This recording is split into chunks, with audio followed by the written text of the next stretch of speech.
Ce que nous allons faire aujourd'hui, c'est une vue aérienne d'un livre, un petit livre de 3 chapitres,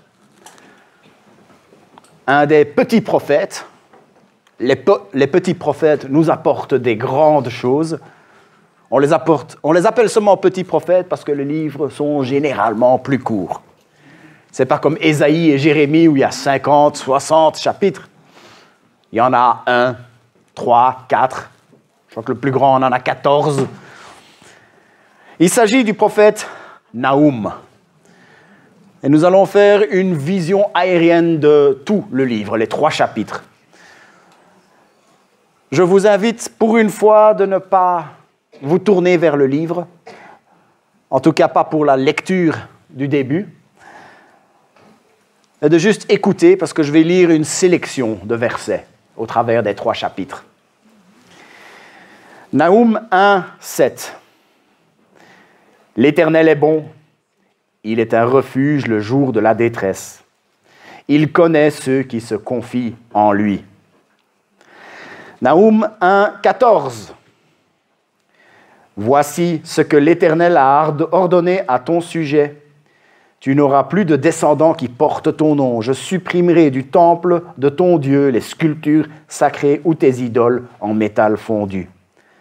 Je préparerai ta tombe, car tu ne fais pas le poids. Naoum 2, 1, dans certaines traductions, c'est la fin du chapitre 15. Pas chapitre 1, donc 1, 15.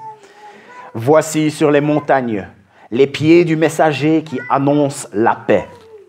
Célèbre tes fêtes, Juda, accomplis tes vœux, car le méchant ne passera plus au milieu de toi. Il est entièrement exterminé. Naoum 14, 13 ou 15 d'après les traductions. Je m'en prends à toi, déclare l'Éternel, le Maître de l'univers. Je réduirai tes chars en cendres, l'épée dévorera tes lionceaux, j'arracherai ta parole du pays, et l'on n'entendra plus la voix de tes messagers. Naoum 3, 19. Il n'y a pas de remède à ta blessure, ta plaie est mortelle. Tous ceux qui entendront parler de toi applaudiront à ton propos. En effet, quel est celui que ta méchanceté n'a pas atteint? C'est le genre de propos qui choquent parfois. L'Évangile, la parole de Dieu, est un message d'espérance, un message de paix. Mais dans le livre où ce message d'espérance, où ce message de paix arrive, il y a des passages et des paroles comme celles que je viens de vous lire. Il y a des phrases du genre « Il n'y a pas de remède à ta blessure » ou du genre « L'épée dévorera tes lionceaux » ou encore « Il est entièrement exterminé ». Il ne faut pas que ces passages nous troublent. Mon prof d'histoire de l'Église nous disait qu'il ne faut pas regarder l'histoire en général, que ce soit l'histoire de l'Église ou l'histoire d'un pays ou l'histoire de l'humanité. Il ne faut pas regarder l'histoire avec les lunettes d'aujourd'hui. Il ne faut pas s'attendre à ce que Naoum, un homme qui a vécu au Moyen-Orient, 600 ans avant Jésus-Christ, il ne faut pas s'attendre à ce qu'il parle de manière à convenir à nos sensibilités d'aujourd'hui.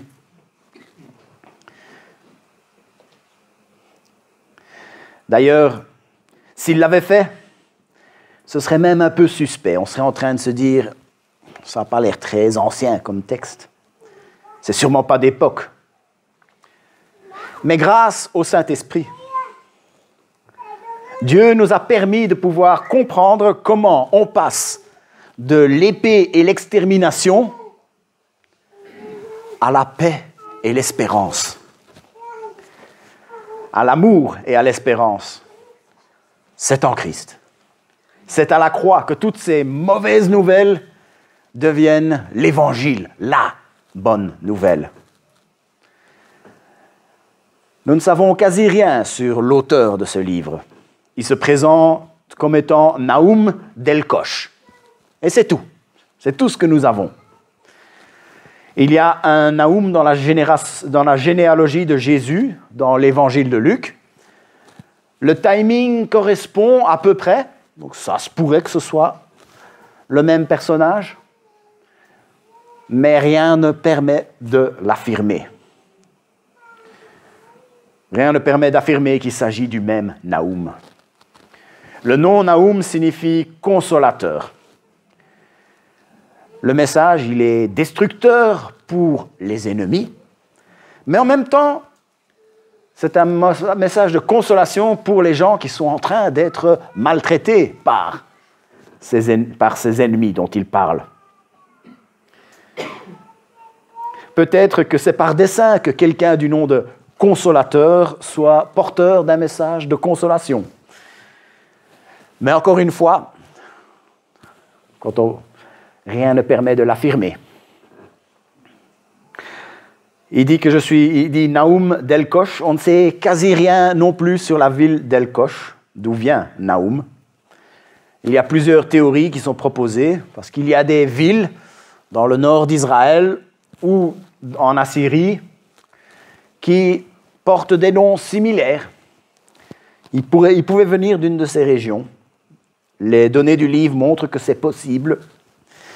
Et puis il y a une autre théorie, comme quoi la ville d'Elkosh a plus tard changé de nom, puisque Nahum c'était quelqu'un de connu qui venait de cette ville, et que la ville a changé de nom pour devenir la ville de Nahum, Capernaum.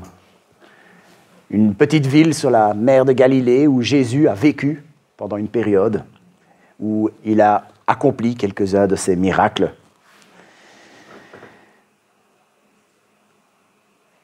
On ne sait pas non plus grand-chose sur la date où le livre a été écrit, mais on a quelques éléments dans le livre qui nous permettent de donner une fourchette de 51 ans.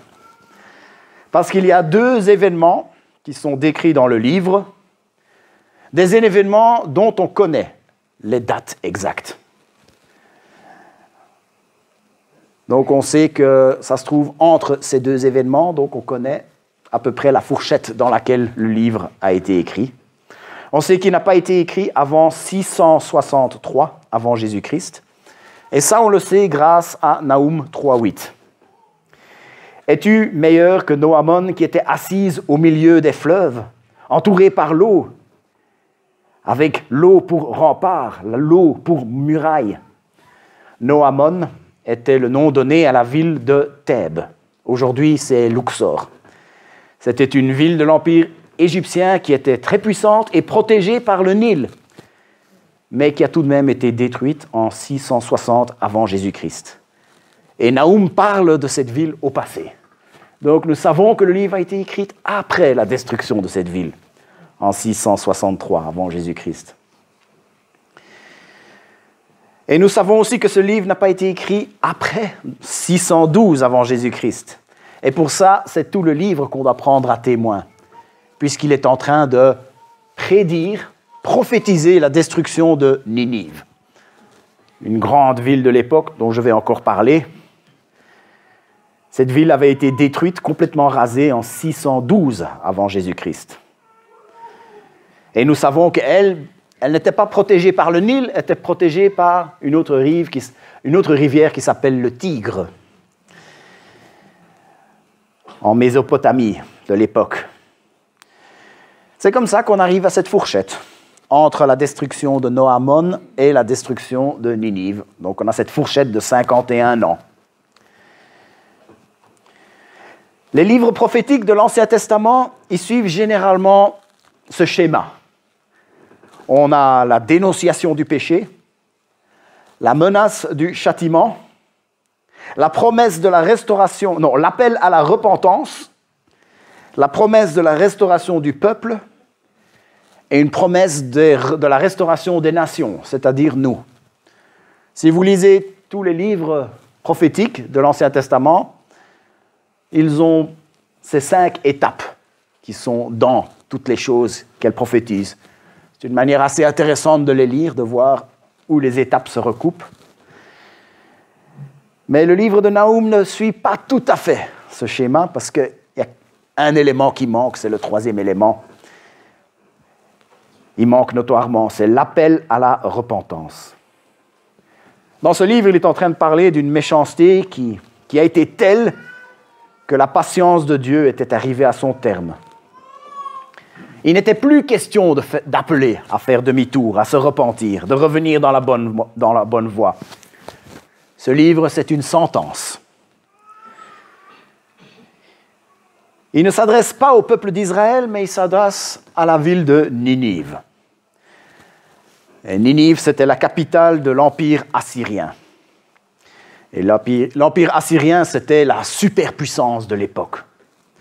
Une des toutes grandes puissances qui avait colonisé une énorme superficie. Ils ont même été l'instrument de Dieu pour punir, à un moment donné de l'histoire d'Israël. Israël a été coupé en deux, il y avait les 2 tribus du sud et les 10 tribus du nord.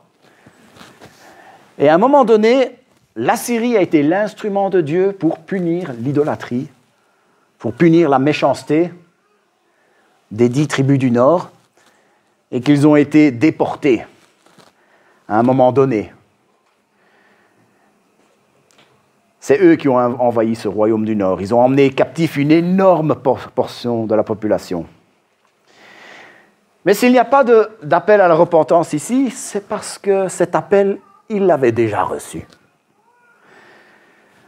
Le nom de Ninive, ceux qui ont été à l'école du dimanche, ils connaissent le nom de cette ville, parce que cette ville apparaît dans l'histoire de Jonas, un autre prophète. Et on connaît bien l'histoire de Jonas, celui qui n'a rien voulu savoir, qui a reçu un appel de Dieu pour aller par là. Il est allé par là, mais le plus loin possible.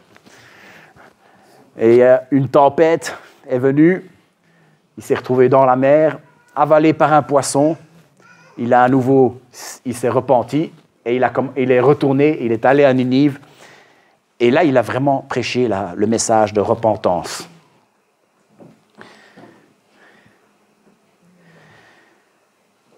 « 150 ans avant Naoum, Jonas avait parlé de la part de l'Éternel. Et il y a eu une repentance. Repentance un peu particulière, fait unique dans la Bible. Ce n'est pas seulement les hommes et les femmes et les enfants qui se sont repentis. Ils se sont arrangés pour que tous les animaux se repentent aussi. À mon avis, ils essayaient d'obéir du mieux qu'ils pouvaient, puisqu'ils ne comprenaient pas toute l'histoire. Mais 150 ans plus tard, à l'époque de Naoum, ils étaient revenus au même niveau de méchanceté qu'avant leur repentance, peut-être même pire.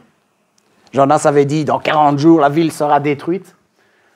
Et dans les 40 jours, ils ont pu se repentir. Dieu avait décrété leur destruction, mais comme ils s'étaient repentis, lui aussi a arrêté son plan pour punir. Mais 150 ans plus tard, ils étaient revenus à leur idolâtrie, ils étaient revenus à leur méchanceté, ils étaient revenus à leur cruauté même.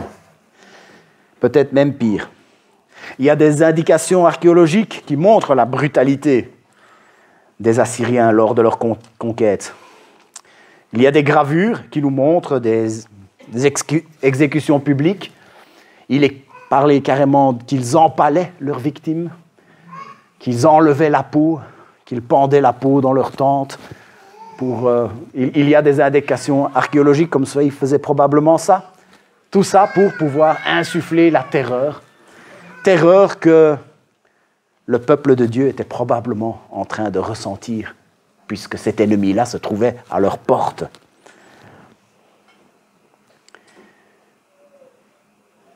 Les 2 tribus du royaume du Sud, ils tenaient encore le coup, mais il y avait cet ennemi formidable qui était à leur porte.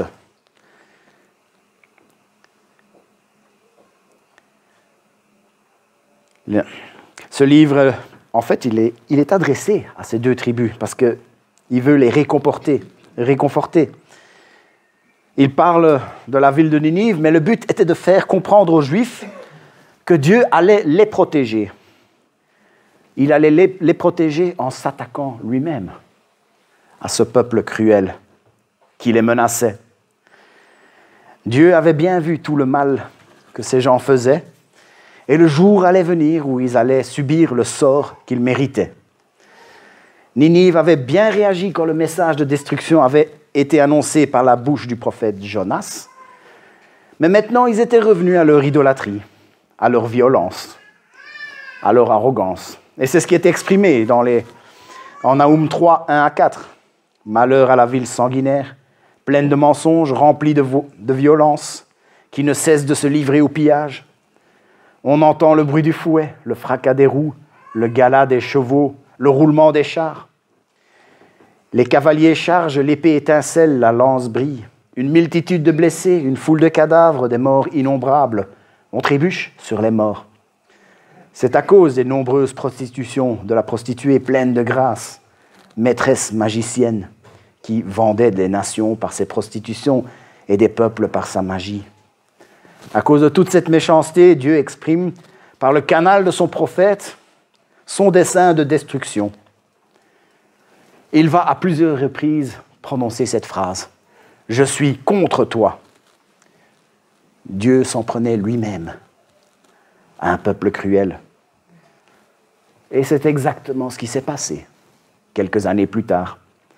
612 avant Jésus-Christ, la ville de Ninive est tombée, détruite par un autre royaume qui commençait à prendre sa place sur l'échiquier mondial de l'époque, Babylone.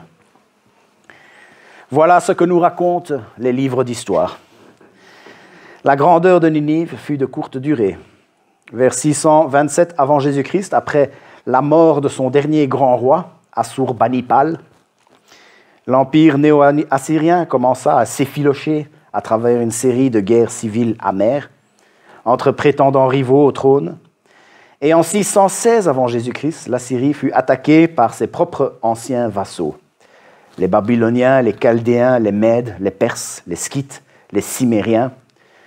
Vers l'an 616, une petite ville voisine, Kalou, a été saccagée. Les forces alliées ont finalement atteint Ninive en saccageant la ville. Et en 612 avant Jésus-Christ, après d'âpres combats de maison en maison, elle a été rasée. La plupart des habitants de la ville qui n'ont pas pu s'échapper vers les derniers bastions assyriens dans le nord et l'ouest ont été massacrés ou déportés hors de la ville dans des campagnes où ils ont fondé de nouvelles colonies. De nombreux squelettes non enterrés ont été trouvés par les archéologues sur le site. La Bible disait « on trébuche sur les cadavres ». L'archéologie le confirme. L'Empire assyrien a ensuite pris fin en 605 avant Jésus-Christ, les Mèdes et les Babyloniens se partageant ces colonies. Ce qui est particulièrement parlant, c'est que la destruction de cette ville était telle qu'elle a fini par être complètement enterrée. Elle a complètement disparu de la surface de la terre pendant 2400 ans. Les traditions orales ont permis à ce que les gens sachent, oui, c'était à peu près là, il faut savoir à peu près l'endroit où elle se trouvait.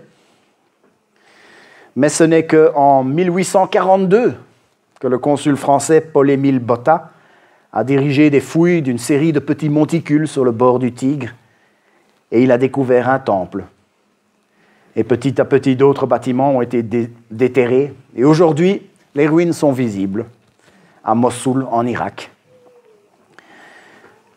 La destruction que Naoum avait prédite n'avait pas été faite à moitié. Et la prophétie de Naoum s'est aussi réalisée dans les détails, puisque il y a des récits qui parlent du débordement du Tigre, qui dit ce sont avec les flots qui débordent, il détruira cet endroit.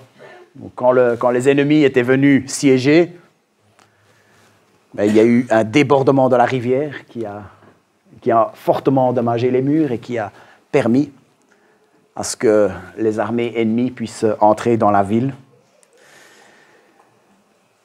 Puis il y a un autre domaine où le livre de Naoum se recoupe avec l'histoire connue. C'est une fresque bien préservée qui se trouve actuellement dans le British Museum. Peut-être qu'il devrait le rendre au Moyen-Orient, mais ça c'est un autre débat.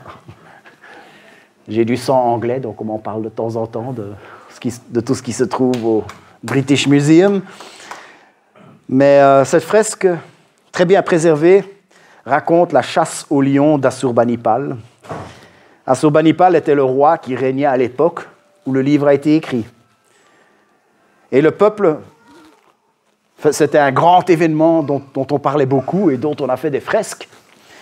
On parlait de quand le peuple entier se rassemblait dans une arène pour regarder leur roi chasser des lions. On lâchait des lions capturés et il les chassait avec ses flèches, avec sa lance, son épée. C'était sa manière de montrer sa suprématie sur tous les peuples. Et par la bouche de Naoum, Dieu est en train de retourner cette situation. Disant, celui qui chassait les lions devient le lion qui est détruit. Voyons ça dans Naoum 2, 12 à 14. Qu'est devenu ce repère de lions, ce pâturage de lionceaux, où se retirait le lion, la lionne, le petit du lion, sans que personne ne les inquiète. Le lion déchirait pour ses petits, étranglait pour ses lionnes. Il remplissait de proie ses tanières, de dépouilles ses repères. Je m'en prends à toi, je suis contre toi, déclare l'Éternel, le maître de l'univers. Je réduirai tes chars en cendres, l'épée dévorera tes lionceaux. J'arracherai ta proie du pays, et on n'entendra plus la voix de tes messagers. Après avoir regardé un peu l'histoire, regardons la place que retrouve ce livre dans l'ensemble du message de la Bible. Une chose qu'on y trouve, c'est une chose qu'on appelle la préfiguration. La préfiguration, c'est un procédé narratif par lequel un auteur suggère ce qui est à venir dans son récit, et il utilise des indices, il utilise des signes avant-coureurs, souvent discrets, pour planter le décor des événements futurs, créer du suspense. Dans un récit moderne, on se sert de ça pour créer du suspense, pour augmenter la tension. Mais dans la Bible, c'est différent. Ce n'est pas comme dans les films d'aujourd'hui, dans les livres d'aujourd'hui. Dans la Bible, c'est différent. Ce n'est pas un récit qui donne des signes avant-coureurs et des indices. C'est Dieu, dans sa souveraineté, qui conduit l'histoire pour donner des signes avant-coureurs, pour donner des indices, pour montrer son dessein, montrer ce qu'il cherche à faire dans l'histoire de l'humanité. On ne peut pas prétendre connaître toute la pensée de Dieu. On ne peut pas savoir exactement pourquoi il a choisi d'agir ainsi. Personnellement, ce n'est que mon humble avis à moi, c'est que c'était nécessaire de donner des indices déjà dans l'Ancien Testament pour que les premiers chrétiens puissent comprendre le message de Christ et comprendre comment ils devaient recevoir Christ. Et la même chose pour nous, ensuite.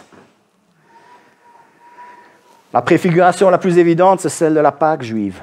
La libération de l'esclavage, c'est un signe avant-coureur de la libération du péché. Souvenez-vous, la mort et la résurrection de Jésus-Christ ont eu lieu pendant la célébration de la Pâque juive. La préfiguration de Naoum dans le Nouveau Testament, nous la trouvons par la bouche de l'apôtre Paul. Une image que nous trouvons d'abord dans Naoum 2, verset 1, certaines versions 1, 15. « Voici sur les montagnes les pieds du messager qui annonce la paix. Célèbre tes fêtes, Judas, accomplis tes vœux, car le méchant ne passera pas au milieu de toi, il était entièrement exterminé. » L'apôtre Paul, plus tard, il se sert de cette image pour parler du ministère du Messie et du ministère des apôtres par après. Et nous la trouvons dans Romains 10. Romains 10, les versets 13 à 17. « En effet, toute personne qui fera appel au nom du Seigneur sera sauvée. Mais comment donc ferait-il appel à celui en qui ils n'ont pas cru? Et comment croiront-ils en celui dont ils n'ont pas entendu parler? Et comment entendront-ils parler de lui si personne ne l'annonce? Et comment l'annoncera-t-on si personne n'est envoyé? Comme il est écrit, qu'ils sont beaux les pieds de ceux qui annoncent de bonnes nouvelles. » Mais tous n'ont pas choisi, n'ont pas obéi à la bonne nouvelle. En effet, Ésaïe a dit « Seigneur, qui a cru à notre prédication ?» Ainsi, la foi vient de ce qu'on entend, et ce qu'on entend vient de la parole de Dieu. Alors, pour être vraiment complet, je me dois de dire que cette image des pieds sur la montagne, on la retrouve aussi dans les écrits d'un prophète plus ancien, Ésaïe, mais aujourd'hui on est en train de parler de Naoum. Cette idée des pieds sur la montagne peut aussi être écrit, être compris de toute personne qui a le ministère de l'Évangile. Dans Naoum, c'est celui qui dit « Le Seigneur va vous libérer. Vous avez cette puissance, cette armée puissance cruelle qui est à vos portes, cet empire, mais le Seigneur va vous libérer. » C'est la bonne nouvelle. Les pieds sur la montagne qui apportent cette bonne nouvelle.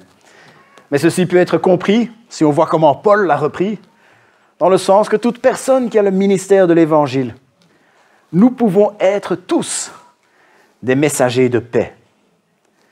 Si vous proclamez la bonne nouvelle, ça veut dire que vous avez des beaux pieds. Qu'ils sont beaux sur la montagne, les pieds de celui qui apporte la bonne nouvelle. Mes pieds à moi, ils ne sont pas très beaux. C'est plein de durillons, plein de crevasses. Mais la Bible dit qu'ils sont beaux puisque j'annonce la bonne nouvelle. Ça peut être un peu étrange comme métaphore, puisque c'était fréquent à la manière. C'était une manière de s'exprimer à l'époque. Quand on parlait de l'action d'une personne, on avait coutume de parler de la partie du corps qui faisait cette action. La main qui agit, la bouche qui chante, les yeux qui voient, l'oreille qui entend, les pieds qui marchent. Et ici, on a les pieds qui marchent et qui portent vers le peuple une bonne nouvelle. Un autre point de comparaison, c'est le genre de message qui est apporté. Ce n'est pas le simple fait qu'on apporte un message, mais c'est le message lui-même. Un message de paix. À Ninive se trouvait le commandement d'un empire terriblement brutal qui menaçait le peuple. Sa destruction a fait en sorte que cette menace s'est éloignée d'eux et que la paix arrivait. Et l'œuvre du Messie est aussi un message de paix.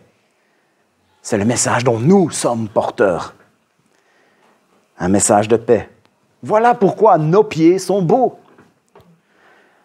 Dieu a fait la paix avec les pécheurs par le sang de Jésus-Christ et il donne la paix à ses enfants et pas n'importe quelle paix. La paix qui est écrite en Philippiens 4:7. La paix de Dieu qui surpasse toute intelligence gardera vos cœurs et vos pensées en Jésus-Christ. Une paix qui surpasse toute intelligence. Tout ce qu'on peut comprendre. Une autre chose que je dois mentionner par rapport à cette préfiguration, c'est que dans la Bible, on a des signes avant-coureurs imparfaits dans la vie d'un peuple qui sont des indices par rapport à quelque chose de parfait qui va se passer dans l'histoire de l'humanité et qui est réalisé en Jésus-Christ. La paix dont parle Naoum, ici, dans le livre de Naoum, cette bonne nouvelle, ce message de paix, il a été apporté, mais ça n'a pas été parfait. Quelques générations plus tard, cet autre peuple a aussi désobéi, cet autre peuple a aussi dû être puni par le Seigneur.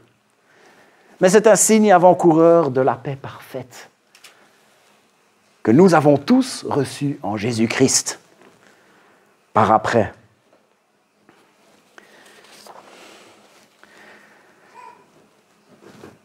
La paix qu'elle préfigure, c'est celle que nous avons en Jésus-Christ. Elle est parfaite, elle est éternelle. En Romains 10:15, on parle de... Ça se termine par ces trois mots, evangelizomenon ta agata. Et littéralement, ça veut dire la bonne nouvelle des bonnes choses. En lui, nous avons la paix. Et nous avons la paix avec le Père et nous recevons toutes sortes de bonnes choses nous recevons la réconciliation, nous recevons la justice, nous recevons le pardon, nous recevons la vie. Nous recevons le salut éternel au travers d'un Christ crucifié.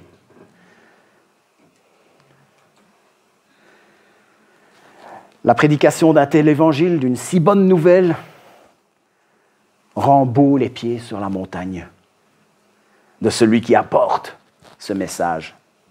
Et puis il y a aussi l'idée de celui qui court, qui a hâte d'apporter cette bonne nouvelle. Pensez à toutes les fois que ça vous est arrivé. Vous aviez une bonne nouvelle à annoncer à quelqu'un.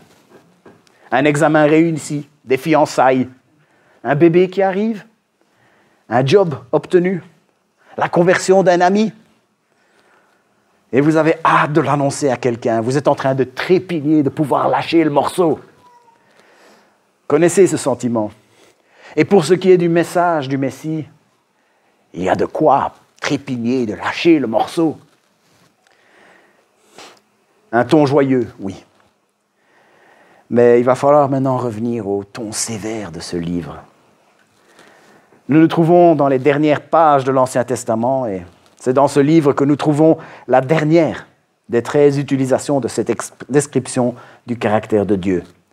Lent à la colère. Dieu est patient. Sa colère ne tombe pas systématiquement et directement. Il donne un temps raisonnable pour la repentance. Et toutes les fois qu'on le voit agir pour punir le pécheur, ou pour punir une nation pécheresse, on peut invariablement regarder en arrière pour voir qu'ils ont eu largement le temps.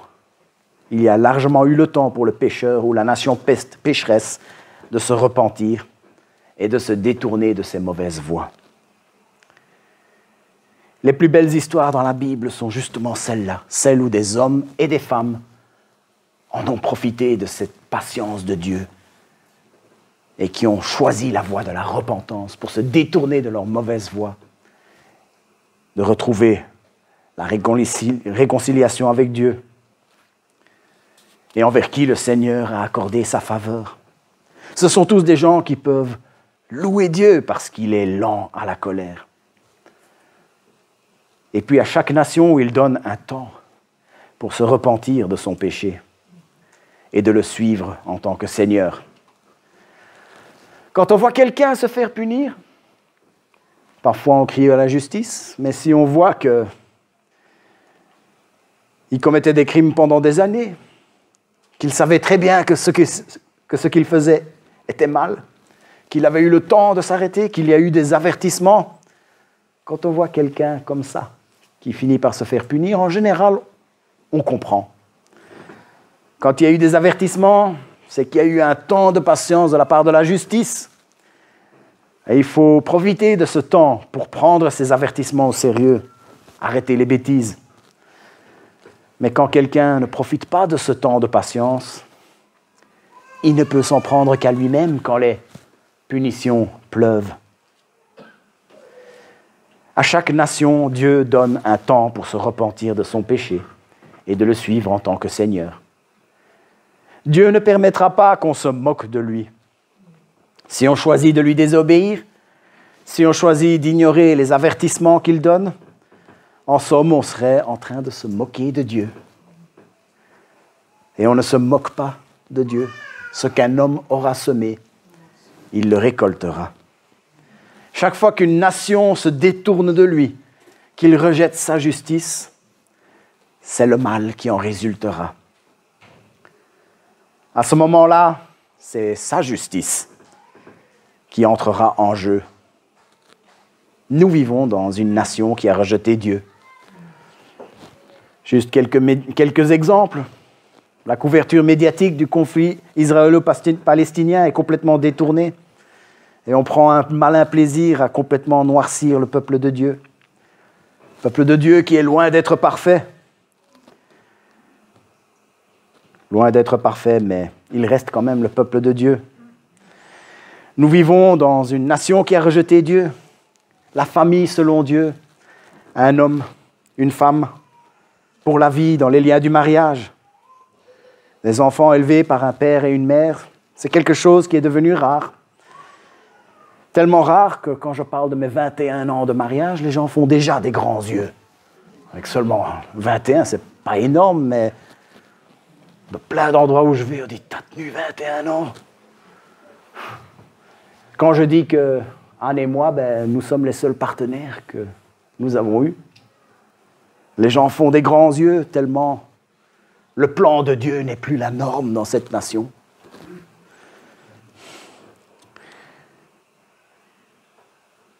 Nous sommes même parfois vus comme des cas à part. La liberté sexuelle, autant de partenaires qu'on veut, et tous les partenaires qu'on veut. C'est passé de quelque chose de marginal à quelque chose de toléré. Quelque chose de toléré à quelque chose de normal. Puis c'est passé de quelque chose de normal à quelque chose de célébré. Et puis on en arrive au point que toute personne qui ne veut pas célébrer est taxée d'intolérant. Et que ça devient parfaitement OK de les détruire. On en est à la condamnation de toute personne qui remet ça en question. Nous sommes dans une nation qui a rejeté Dieu. Nous autres, nous disons, Jésus est le seul chemin. Un seul chemin, Jésus-Christ. Et nous sommes mal vus puisque nous disons cela. Petit à petit, nous sommes en train d'être moqués. Le jour risque de venir où nous serions poursuivis et condamnés pour ce genre de propos. Le livre de Naoum est un avertissement pour l'Assyrie, une nation qui a rejeté Dieu et Dieu qui entre en action pour le jugement. C'était vrai pour l'Assyrie et ça reste vrai pour toute nation aujourd'hui. Notre nation qui a rejeté Dieu moissonnera ce qu'il a semé et Dieu entrera en action pour le jugement. Je ne connais pas tout le conseil de Dieu, alors ce que je vais dire maintenant, ce n'est que de la spéculation, de la supposition. Mais il se pourrait fort bien que Dieu ait déjà commencé à entrer en action pour le jugement, pour juger cette nation qu'il a rejetée. Mais dans cette nation, il y a un reste qui n'a pas rejeté Dieu. Il y a un peuple dans le peuple qui a bien choisi la voie de la repentance et qui l'a reconnu comme Seigneur et Sauveur. Nous en faisons partie. En tant que chrétiens, il est de notre devoir de devenir ce messager sur la montagne qui proclame la paix.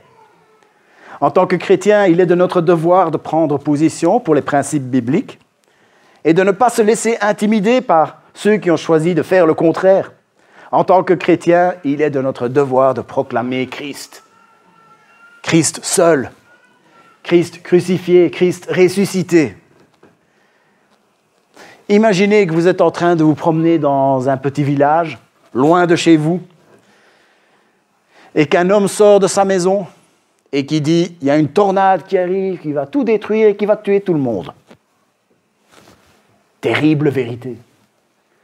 Mais qu'après cela, il dit « Mais ma maison, je l'ai construite pour résister à toute cette tornade. Entrez et tout ira bien. Suivez-moi, tout ira bien. » Merveilleuse nouvelle. Terrible vérité, merveilleuse nouvelle.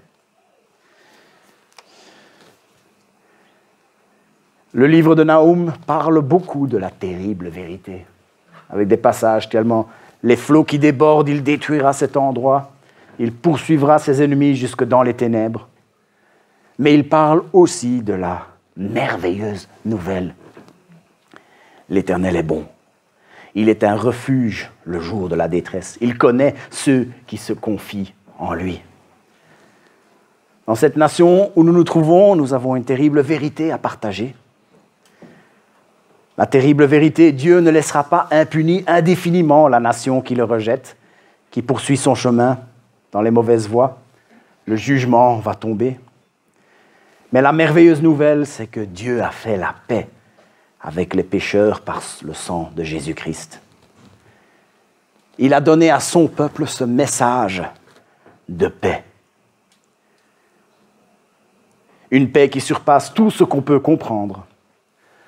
Que ces avertissements qui font peur dans le livre nous fassent d'autant plus apprécier le message de paix que nous recevons en Jésus-Christ. Que ces avertissements qui font peur nous fassent d'autant plus avoir de zèle pour annoncer le message de paix en Jésus-Christ. Prions. Seigneur notre Dieu, merci pour le message de la paix. Seigneur, ta parole ne mâche pas ses mots quand elle parle de la malédiction. Ta parole ne mâche pas ses mots quand elle parle de la punition pour le péché, du malheur qui arrivera à toute personne qui te rejette. Mais nous te remercions qu'à côté de cette terrible vérité, il y a la merveilleuse nouvelle. Seigneur, que nous sommes confondus d'amour devant toi, parce que tu nous sauves de cette destruction. Seigneur, donne-nous le zèle de pouvoir partager cela. C'est un merveilleux message de paix que nous avons grâce à toi, grâce à ta mort, grâce à ta résurrection.